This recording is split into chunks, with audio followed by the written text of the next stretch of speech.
Dad had a heart attack on the couch, and we didn't notice for hours. Now my mom is losing her mind and blaming us for his death. We think she's trying to steal all of the inheritance now. This happened 5 weeks ago, and it still doesn't feel real. I keep replaying it like I'm watching a scene from someone else's life, but it happened in my house, on my couch, with my dad's body just there. And now my family's exploding in ways I didn't think were possible. I don't even know what this post is. A confession? A warning? I just know I need to get this out before I lose my mind too. So yeah, my dad died. That's not the part that's shocking. He was 63, a smoker for 40 years, ate like cholesterol wasn't real, and literally refused to go to the doctor for anything short of decapitation. The part that is shocking? He died in the middle of the living room and none of us noticed, for hours. I live with my parents. I'm 25, trying to save money while finishing grad school, and our house is weirdly big for how broke we are because my dad inherited it from his dad. My younger brother still lives at home too. He's 20, taking a gap year that stretched into year 3. And then there's Mom, who works part-time at a library and full-time at stressing herself to death. It was a Saturday. We were all home. My dad had been up late the night before, watching old westerns and drinking Jack straight from the bottle like he thought he was a cowboy. Totally normal for him. The man hadn't gone to bed before 3 a.m. in years. When I came downstairs that morning around 10, he was already on the couch. I barely glanced at him. He was in his usual spot, blanket over his lap, half-full tumbler on the side table. Eyes closed. I figured he fell asleep watching TV again. I even laughed to myself because the remote was still clutched in his hand. My brother came down an hour later. We were in the kitchen, arguing about who finished the milk, when Mom came in and asked if Dad had eaten anything. We all said no. We assumed he was still passed out. She told us not to bug him, said he'd probably wake up grumpy and hungover anyway. None of us went over to check on him. Not once. We just kept walking past him all day. I went out to grab groceries around 1. My brother played video games in the next room for hours. Mom took a nap. The TV was still on, cycling through a DVD menu. At one point, my brother threw a pillow at him to get him to stop snoring, and when he didn't move, he just shrugged and kept playing. It wasn't until almost 6 p.m. that Mom finally tried to wake him up. I was upstairs when I heard her scream. I thought maybe he'd fallen or had a seizure or something. I ran down and saw her just standing there, frozen, while my dad sat slumped sideways on the couch like a puppet with the strings cut. His lips were blue, his eyes were a little open, the tumbler had spilled into his lap. He'd been dead for hours. I don't remember calling 911. I don't remember the paramedics coming. I just remember the look on my brother's face when they confirmed he was gone. Just pure blank shock.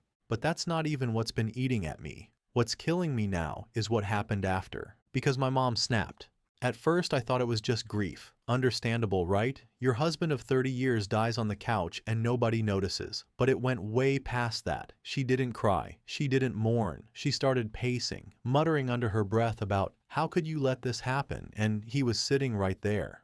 By the next morning, she wasn't even speaking to us. She'd locked herself in the bedroom, and when she came out, she was in full-blown meltdown mode, screaming at me and my brother, telling us we let him die, that we were selfish, lazy, ungrateful, that if we paid attention for once, he might still be alive. We tried to talk to her, we apologized, we cried, but she just doubled down, started rewriting history in real time. He was making noises, you ignored him. I asked you to check on him, you refused. Your father knew none of you cared. It wasn't just grief, it was rage. Then the money stuff started. I didn't even know there was an inheritance. Apparently, Dad had a decent chunk of cash stashed in a separate account, not like millionaire level, but enough to matter, low 6 figures. He also had a life insurance policy through a union job he worked years ago. We found this all out when the lawyer contacted us. The will was clear. Everything was to be split between Mom, me, and my brother. 40% to Mom, 30% to me, 30% to my brother. My dad even wrote little notes in the margins about keeping things fair and taking care of each other. Well, that didn't go over well. Mom lost it when she saw the breakdown, said it was insulting that we got a dime, that we didn't deserve a cent after how we abandoned him. She's now trying to contest the will. She's claiming my dad wasn't of sound mind when he wrote it, that we manipulated him somehow, which is ridiculous. The lawyer said it was signed and notarized over a year ago, long before anything happened. She's even started threatening to sue us if we try to access her money. She's called me a vulture. She's called my brother a parasite. She says we're dancing on his grave and salivating over blood money. All because we followed the will? Because we existed near the body too long? I tried to get her to talk to a grief counselor. She called it emotional bribery. I suggested maybe we just sell the house and all go our separate ways. She screamed that I was trying to steal her life and that I'd already taken her husband. I don't know what to do anymore. My brother's barely talking. He's been sleeping at his friend's place. I've been staying with my cousin across town. Mom's alone in that house now, probably stewing in it, or maybe digging through Dad's stuff looking for more things to accuse us of. I don't know if she actually believes we let him die, or if she's just trying to punish someone because she can't handle the guilt of not noticing herself. But either way, she's coming for us. And now we're looking at legal action against our own mother just to enforce the damn will. I don't know how this became my life. All I know is, 1 minute my dad was napping on the couch, the next he was a corpse, and somehow, in between those 2 moments, my entire family fell apart. Update 1. My mom just cleared out my dad's account and told the lawyer we were abusive strangers. I didn't think I'd be back this fast, but my mom escalated this entire situation from delusional grief spiral to possible fraud investigation in under 7 days. Buckle up. After I made the original post, I got a voicemail from our family's estate lawyer asking if I had any idea why your mother would request a halt on all account distributions. I called him back, and he sounded weird, overly careful, like he was choosing every word like he was talking to a ticking bomb. He tells me my mom came into his office and claimed the will was forged. Not contested, forged. She told him that my dad never would have given money to 2 freeloaders who watched him die. She brought photos of the will and claimed it had been edited, which is BS. The original was notarized and filed through his office a year ago. She also said my brother and I had been emotionally abusive for years, and that Dad was trying to change the will before he died but never got the chance. That's not even the craziest part. She withdrew every cent from one of my dad's personal accounts, the one we didn't know about until the lawyer flagged it. Turns out he had a separate savings that had around $42,000 in it. Nothing in the will mentioned that account by name, but it was still legally considered part of the estate. She told the bank she was the sole surviving beneficiary and that there were no other heirs. She lied. They processed it because she had access. Same last name, marriage certificate, and the death certificate. It technically wasn't frozen yet because probate hadn't started. The lawyer said it's shady as hell, but it's going to be a pain to unwind legally. And that's just part 1. Part 2, she's been calling around to funeral homes trying to revise the death certificate. I found this out because the funeral director called me after getting suspicious. He said she wanted to change the official time of death, move it earlier so it would align with the medical report. I asked why the hell that would matter. Turns out she's trying to prove that my brother and I delayed calling 911 on purpose. She told the funeral home staff that we let him die for inheritance money. Let that sit with you for a second. Not only did she say that to a literal stranger, she said it with enough conviction that a professional who deals with grieving families every day felt the need to call me directly and say, "Hey, are you safe?" And no, this isn't just about grief anymore. I gave her the benefit of the doubt. I did. I let her scream in my face and accuse me of things no child should ever hear, and I still tried to chalk it up to grief. But she's gone full mask off now. She wants everything. The house, the money, the car, the savings, all of it. And if she has to paint me and my brother as cold-blooded monsters who let our dad die on purpose, she will. She is. Well, she messed with the wrong one. I'm done begging for her to be reasonable. I met with the lawyer this morning. I brought receipts, photos of the will, texts from my dad, even screenshots of conversations where he talked about how proud he was that I was finishing school and how he wanted the money to set us up. I brought a video of his birthday from last year where he literally says, "Everything's going to you kids one day, unless your mom sells it first," and then laughs like it's a joke. She's not laughing now. The lawyer said we can file a petition to block her from touching any more assets. We can freeze everything through probate court. It's going to take time and money, and she'll probably go ballistic again, but she's already throwing nukes, so screw it. I'm also filing a formal fraud report with the bank about that $42,000 withdrawal. They won't get the money back immediately. It's already gone. We checked the account, and it was drained in 3 separate transactions. $10,000 to a home renovation contractor. We haven't touched the house. $1,200 to a jewelry store. $28,000 straight to herself, labeled reimbursement. Reimbursement for what? For watching my dad rot while she hid in her bedroom? For the years she spent pretending he was a burden while he covered every bill? And don't think I forgot about what she told our neighbors. Our next-door neighbor stopped me yesterday and asked if I was doing okay after the fight. I asked what fight. She said my mom told her I screamed at my dad the night before he died, and that it was a whole thing. What? Number I was upstairs studying. My brother was playing Call of Duty. The closest thing we had to a fight was arguing about who left the AC on. So yeah, she's going scorched earth. I texted my brother and told him to get anything valuable out of the house now. He's staying with our cousin too now. My mom's in the house alone, building her little revenge fantasy world out of pure delusion and dollar signs. I didn't want this. I didn't want to fight my own mother in court. But if she wants to throw hands over my dead dad's last wishes, then I'm not sitting back and letting her erase him. Update 2. My mom tried to get me and my brother arrested for neglect homicide. Turns out she's been lying to my dad's friends, his job, and even his old union rep. So I didn't think she'd take it this far. I genuinely didn't. I thought she'd throw some tantrums, maybe trash talk us to family, burn a few bridges, maybe get drunk and post on Facebook about how her kids failed her. That's about what I expected, not criminal charges. But here we are. This morning, 2 plainclothes officers showed up at my cousin's place, where I've been staying, and asked to speak with me about my father's death. I thought it was a joke, like a follow-up for the death certificate or something minor, until they told me this wasn't casual. My mother filed a formal police report stating that me and my brother knowingly left my father unresponsive for hours and obstructed life-saving medical assistance. She is literally accusing us of negligent homicide. She said we refused to help, that we left the house while he was gasping for air, and that we waited until he was visibly dead before calling 911 to ensure he couldn't be revived. None of that happened. It's all fiction, like not even twisted versions of events, straight up fan fiction with a murder plot. I told the cops everything, timeline, texts, the EMT's own report. I had proof that I wasn't even downstairs for half the day. My brother had literal Discord call logs and PlayStation Network timestamps showing he was gaming from noon until the moment Mom started screaming. He even threw a damn pillow at Dad around 3 p.m. and thought he was sleeping.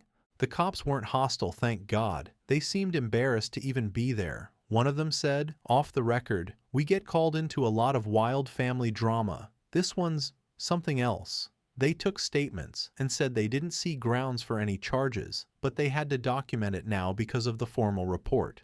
So yeah, my mother tried to have us arrested, but she wasn't done. My dad's old job? She called HR and told them we were interfering with the release of his death benefits, said we were disputing the claim and to hold all paperwork until further notice. She also said that I was unstable and might try to forge signatures. The HR rep called me, confused. I hadn't contacted them at all yet. We were still waiting on some legal paperwork, so I had to explain again that my mother is lying through her teeth and trying to dismantle anything tied to my dad that doesn't land directly in her lap. That's when they told me she'd already cashed out his union death benefit too, almost $18,000. She went directly to his old union rep, told him we were cutting her out, and somehow convinced them to send the check early, before probate even began. She told them she was the sole heir. She's not. The will says otherwise. But again, she's operating on speed and deception. And these places don't check nearly as hard as you'd think. One phone call, one marriage certificate, one sob story, and suddenly she's walking out with a check and a box of tissues. She's telling everyone we are the reason she's fighting for her life. And I guess when you lie fast and loud enough, people listen. I've been getting cold calls and DMs from my dad's friends, his bowling league buddies, 2 guys he used to hunt with, even his high school best friend who I've only met twice. Every single one of them starts the same way. "Hey, I heard from your mom. Is it true what happened?" One of them literally asked if I watched your dad die just to get the money faster. I lost it. I told him to shove it and hung up. But it hit me. She's not just attacking us legally. She's trying to erase us from his memory. She's trying to poison his entire legacy against us.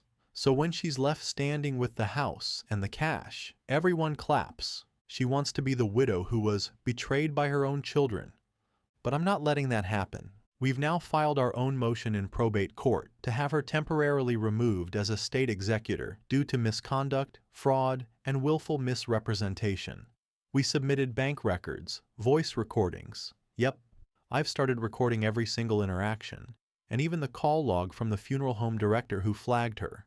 The lawyer thinks we have a solid case, especially because, plot twist, she used the estate funds to hire a private investigator. No joke. We found out because the PI was sloppy and contacted our cousin, asking questions about what really happened that day. She thought she could dig up dirt on us to strengthen her murder fantasy lawsuit. Except there's nothing to dig. You know what else the PI found? That my mom went to a separate attorney behind our estate lawyer's back and tried to draw up a new version of the will that gave her full control. She told the new lawyer that the kids already agreed to sign over their share and that she was just updating the documents.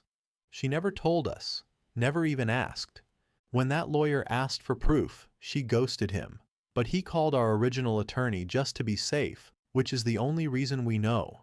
She's making moves behind the scenes like she's in a soap opera. I haven't seen her in person since the report. She's texting now like nothing happened, asking if we need anything from the house. She even ended one message with, "We're still family at the end of the day." No, we're not.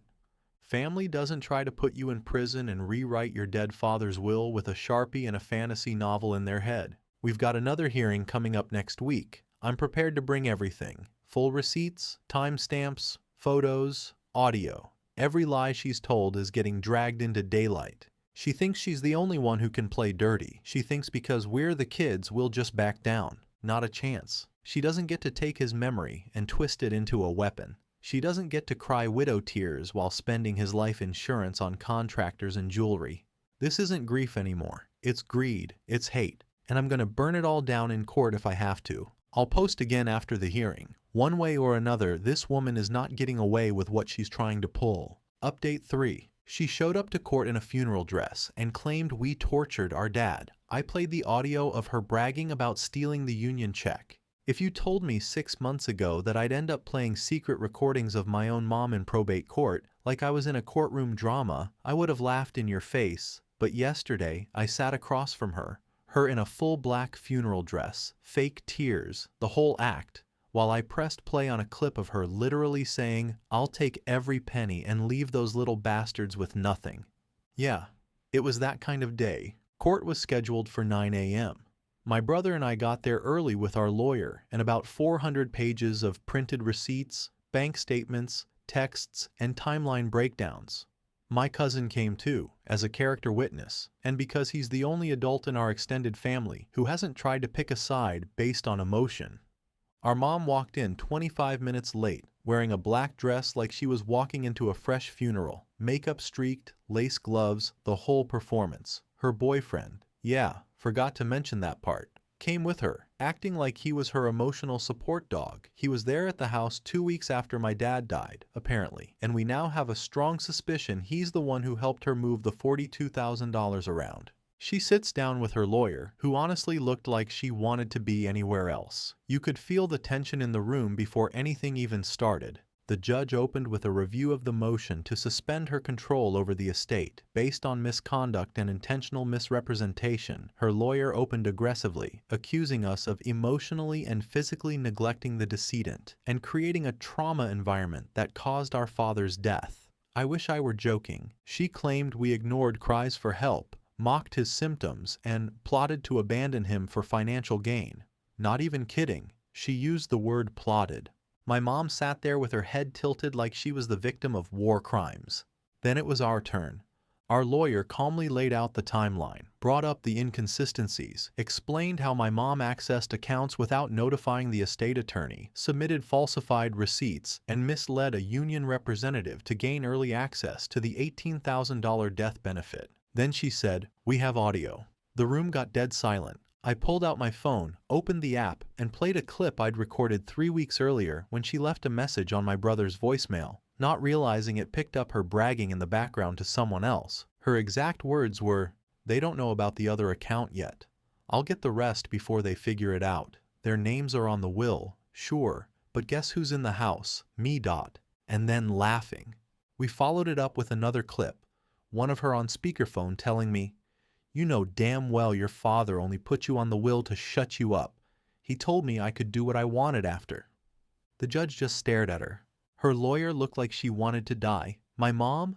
She didn't say a word, just stared at the table like she was willing herself to sink through it. The judge ordered a full freeze on all estate assets, including the house, until further review. She also suspended my mother's authority as executor and appointed a neutral third party to oversee everything. That means every dollar now goes through the court, and every move has to be signed off. It's not over. There's still a full trial scheduled to determine if her actions qualify as fraud and whether she should be permanently removed and/or criminally charged. But this was a huge win. We also filed a civil complaint for unauthorized use of estate funds, specifically the $42,000 she pulled, which we can now prove was used for personal spending. Our lawyer is trying to track those transactions through the contractor she paid, who doesn't seem to exist, and the jewelry store, where she apparently bought herself a necklace she claimed was a memorial piece. We asked for the receipt. It was dated 9 days before my dad died.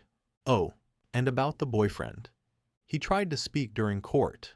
The judge shut him down so fast it was comedic, but after, when we were walking out, he tried to approach me, said something like, "You didn't have to humiliate her in front of everyone." I told him, "You didn't have to help her rob a dead man. Walk away." He stared at me for a second like he wanted to square up, then just muttered something about karma and left. We walked out of court to my mom literally yelling at the courthouse clerk that her children were trained liars and that this was all part of their plan.